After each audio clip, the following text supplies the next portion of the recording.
Hi YouTube. Today we're going to do a review on the Tommee Tippee Explora Insulated 9-ounce straw cup. Here we go.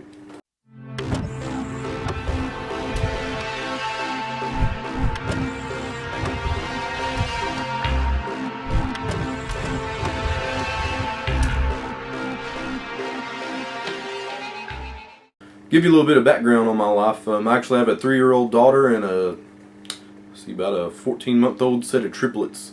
So baby items are definitely a surplus in my house. We didn't really do too much reviewing with our first and the second go around, so we had 3 of them. It was a little bit more important to get what we actually needed. But this cup actually worked pretty good with my first daughter, but she didn't really use sippy cups that long. She actually started using those little plastic cups, just have a little straw. She was always kind of gentle with hers, so it never was really that big of a deal. So naturally, we just went and picked these up first, since we had good experience with them the first time. However, we did not have the same experience the second go around. Okay, so to give you a little visual on how these things work. As I said, this is an insulated cup. You can see the actual cup on the inside here and a little bit of plastic overdrop. So that'll keep it cold a little bit longer. You've got your typical screw on top. Goes right in here. Screws that on, screw it right back off. Cup on the inside, of course. And here you have the actual sippy cup with the valve and all. Disassemble it for you.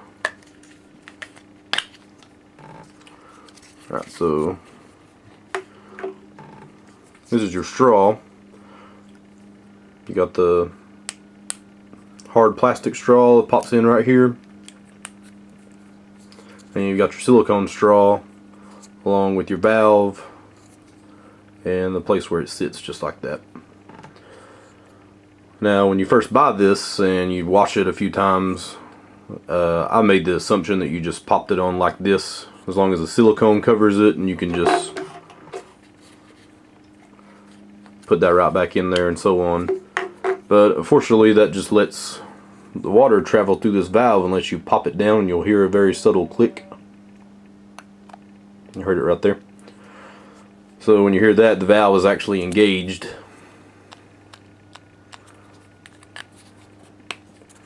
So when it's in like that, theoretically, you know, it shouldn't leak, but unfortunately it still does most of the time. That did cut down quite a bit of leaking. So whenever you assemble it, I always do that. Make sure the valve is in place before I feed it. And you'll see these 2 little silicone markers here. You have to feed those through the hole up here. They'll pass through the first and the seconds to make sure the silicone straw doesn't find its way back down. Jiggle it in there. Press the 3 markers in their little homes and you're good to go. And from here, just put the silicone straw back to the plastic top.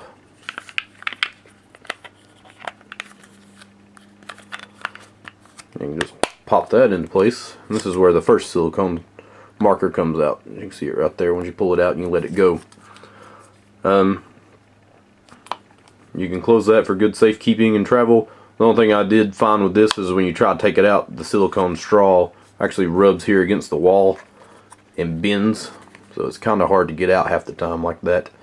But you know, it's no big deal. Just simply pull on the straw and it comes right back out. I'm not going to complain about little things like that. I'll give you a little visual on, as I just showed you, the proper way to put it together. So theoretically this should not leak. But I'll show you with some blue Kool-Aid everything that happens.